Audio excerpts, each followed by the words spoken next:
Assalamualaikum warahmatullahi wabarakatuh.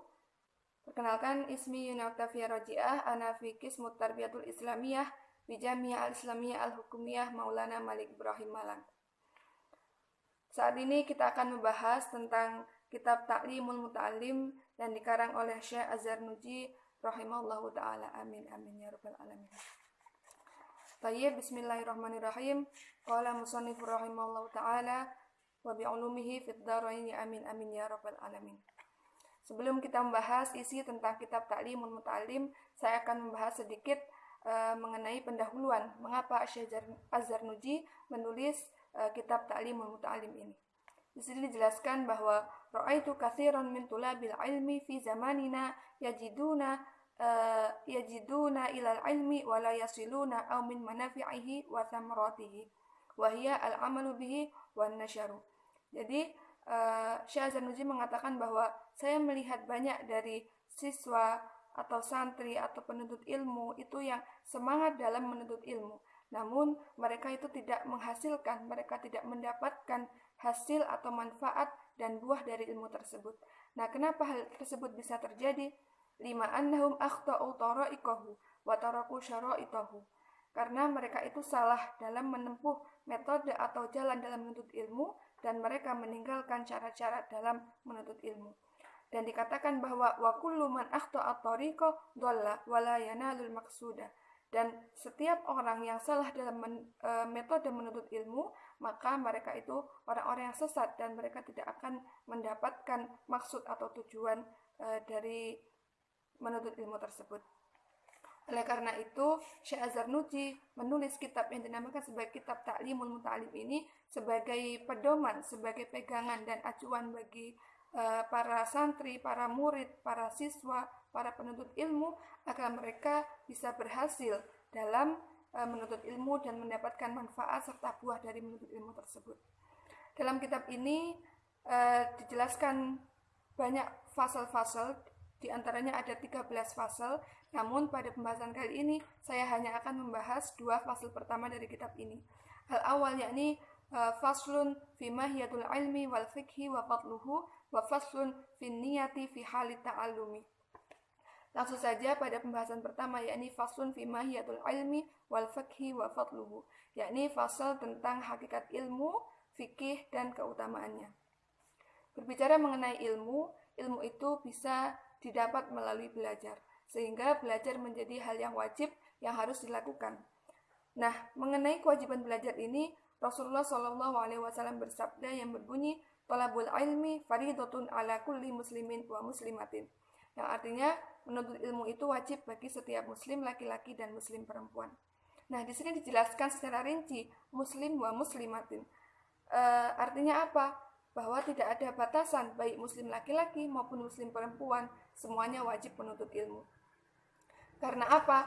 Karena ilmu itu memiliki berbagai macam keutamaan dan fadilah yang sangat luar biasa.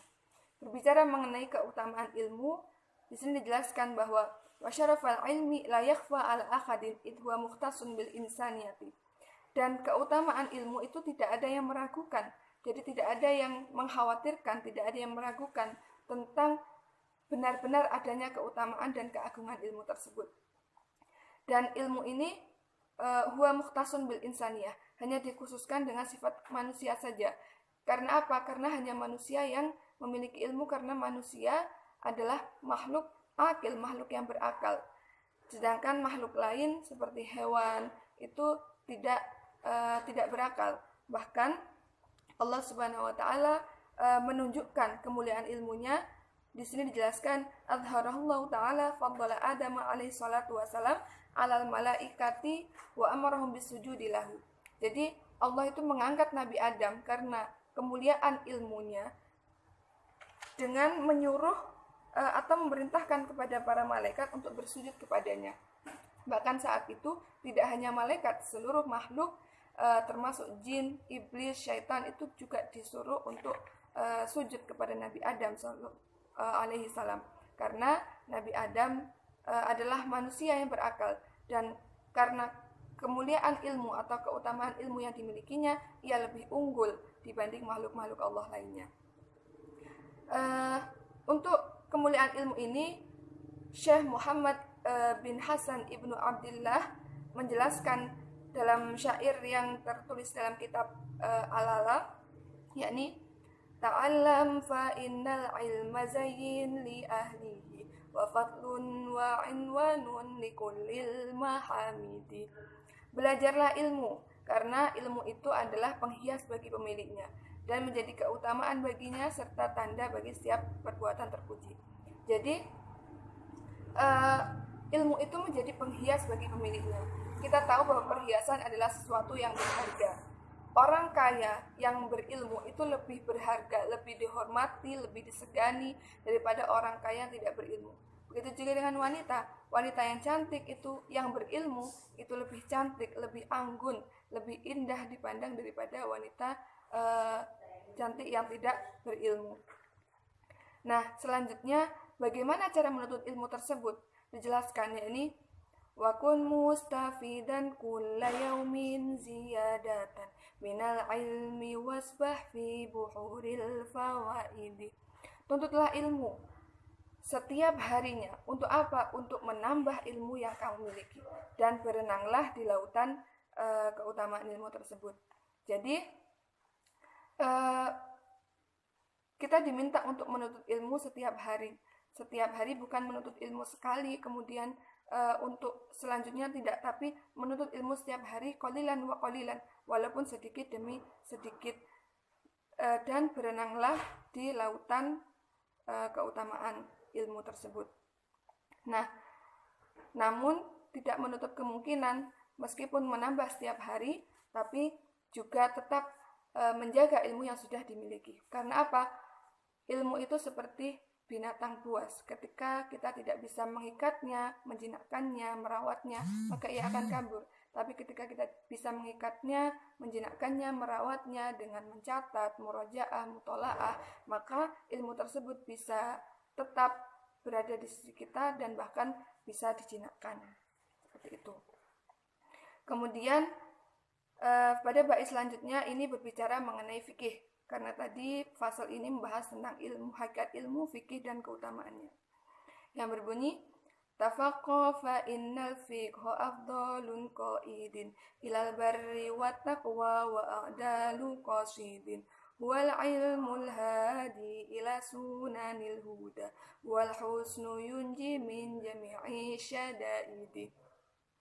Belajarlah ilmu, belajarlah belajarlah fikih, karena fikih adalah paling utamanya petunjuk atau penuntun kepada kebaikan, ketakwaan, dan paling lurus-lurusnya sesuatu yang lurus. Dan ilmu fikih adalah ilmu yang menunjukkan kepada jalan hidayah, dan dia juga benteng yang menyelamatkan manusia dari sesuatu yang memberatkan. Nah, kenapa kita diminta atau kenapa ilmu fikih ini menjadi sesuatu yang sangat penting untuk dipelajari? Selain ilmu tauhid yang membahas tentang akidah, yakni keyakinan hamba kepada Rabb-nya, ilmu fikih ini menjadi sesuatu yang dipelajari. Karena apa? Semua amal ibadah yang dilakukan dan muamalah yang dikerjakan itu tidak sah jika tidak didasari dengan ilmu fikih. Atau bahkan jangan-jangan muamalah yang kita kerjakan setiap hari itu secara tidak sadar adalah kemaksiatan. Karena apa? Kita tidak sengaja melakukan riba misalkan dalam jual beli. Kemudian ibadah-ibadah yang kita lakukan itu siapa tahu tanpa kita sadari tidak bernilai ibadah. Karena apa? Kita salah dalam berniat, atau bahkan kita tidak niat lillahi ta'ala dalam melakukan ibadah tersebut. Sehingga ilmu fikih ini menjadi ilmu yang sangat penting untuk mendasari semua ibadah dan muamalah yang kita lakukan dalam kehidupan sehari-hari.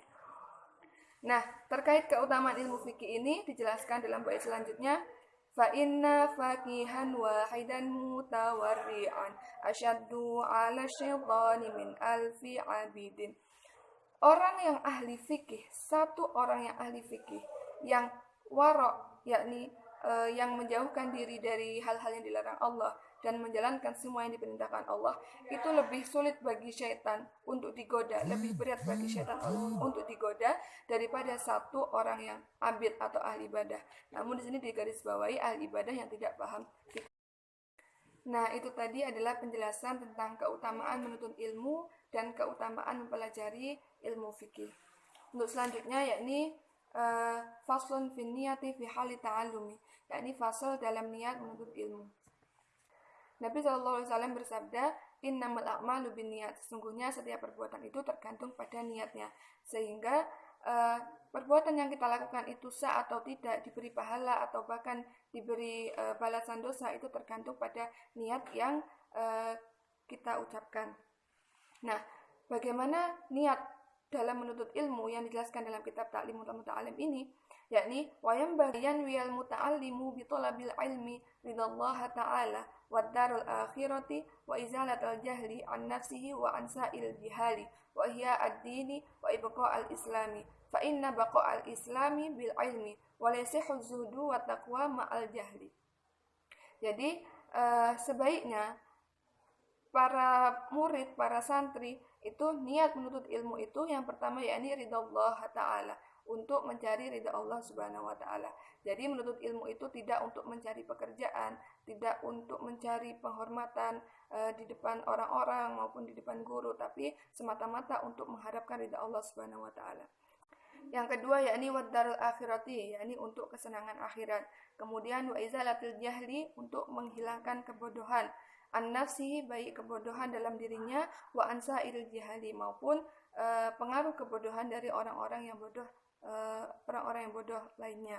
Kemudian wa ihya ad-din, dan untuk menghidupkan agama, wa ibqa al-islami, dan untuk melanggengkan agama Islam. Fa inna baqa'al islami bil ilmi, sesungguhnya melanggengkan agama Islam atau menegakkan agama Islam itu butuh dengan ilmu. Jadi ketika kita berdakwah, kita menyampaikan tentang Islam itu tidak hanya sekedar menyampaikan, tapi juga butuh ilmu. Seperti dijelaskan bahwa dakwah itu salah satunya metodenya dengan bil hikmah. Bil hikmah di sini diartikan dengan ilmu. Jadi tidak hanya dengan kebijaksanaan, tapi dengan ilmu. Kemudian selain itu wayan wiya bihi syukra ala ni'matil akli wa sihatil badani. Dan selain hal tersebut, maka bagi murid itu seharusnya niat menuntut ilmu itu sebagai wujud syukur atas nikmat akal dan sehat badan. Jadi kita sudah diberikan nikmat kesehatan akal, kesehatan badan berupa jasmani atau fisik yang lengkap, penglihatan, mata yang lengkap, kemudian bisa berbicara, bisa melihat, bisa mendengar dengan sempurna, maka untuk mensyukuri hal tersebut yakni dengan menuntut ilmu. Nah, selanjutnya wala yanwiya bihi iqbalan nasi wala istijlaba khitamid dunya wal karamata inda sultani wa ghairuhu. Dan tidak boleh bagi murid dalam menuntut ilmu itu berniat mengharapkan perhatian dari manusia. Jadi cari perhatian atau caper kepada manusia. Walas tijlabal khitamid dunya, dan mencari kesenangan dunia untuk kebahagiaan di dunia. Wal karamah inda sultan, dan kemuliaan di sisi raja. Mungkin di sini konteksnya mencari perhatian guru seperti itu, atau kemuliaan di depan guru, itu tidak boleh. Dan selain hal tersebut. Nah,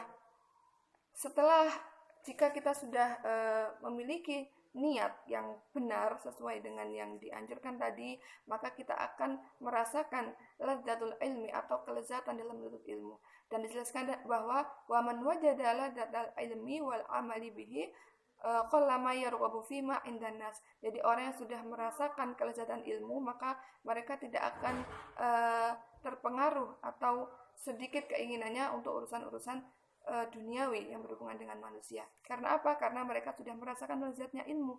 Ketika mereka sudah merasakan kelezatan sesuatu, mereka tidak akan mencari hal-hal yang lain. Seperti halnya ketika kita sudah menemukan makanan yang lezat, ketika makan, maka kita tidak akan mencari makanan yang lain. Atau ketika kita sudah menemukan pasangan yang pas, yang nyaman, maka pasti tidak akan mencari ke lain hati. Nah, seperti itu. Begitu juga dengan ilmu, ketika sudah merasakan kelezatan ilmu, maka tidak akan terpengaruh oleh hal-hal yang lain, terutama hal-hal yang bersifat duniawi. Nah, itu tadi tentang niat yang boleh dilakukan dan tidak boleh dilakukan oleh santri atau penuntut ilmu.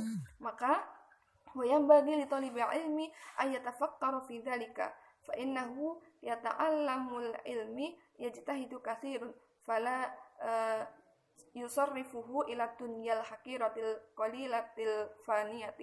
Jadi bagi murid, bagi penuntut ilmu, bagi santri itu harus memperhatikan hal-hal tersebut yang disebutkan di atas tadi dan memikirkannya, angan-angan seperti itu dan mengamalkannya. Karena apa? Karena mereka sudah belajar ilmu dengan sungguh-sungguh, dengan kerja keras, dengan ijtihad yang sangat keras, maka jangan sampai usahanya tersebut rusak atau sia-sia. Karena apa? Karena mereka salah dalam niat seperti itu. Jadi harapannya kita bisa mendapatkan yanalul maksud atau tujuan dari menuntut ilmu, sehingga kita bisa merasakan buahnya keutamaan ilmu dan manfaat ilmu dengan apa? Dengan mengamalkan dalam kehidupan sehari-hari dan menyebarkannya kepada manusia atau sesama kita. Karena khairun nasi anfa'uhum linnas, sebaik-baik manusia adalah orang yang bermanfaat bagi orang lain. Maka kita berharap kita bisa menjadi orang yang bermanfaat bagi orang lain dengan apa? Dengan menyebarkan sedikit ilmu yang kita miliki. Amin amin ya rabbal alamin. Demikian yang dapat saya sampaikan tentang fasal pertama dan kedua dari kitab Ta'limul Muta'allim. Semoga bermanfaat bagi saya khususnya dan bagi teman-teman pada umumnya. Wallahu a'lam bishawab. Akhirul kalam. Wassalamualaikum warahmatullahi wabarakatuh.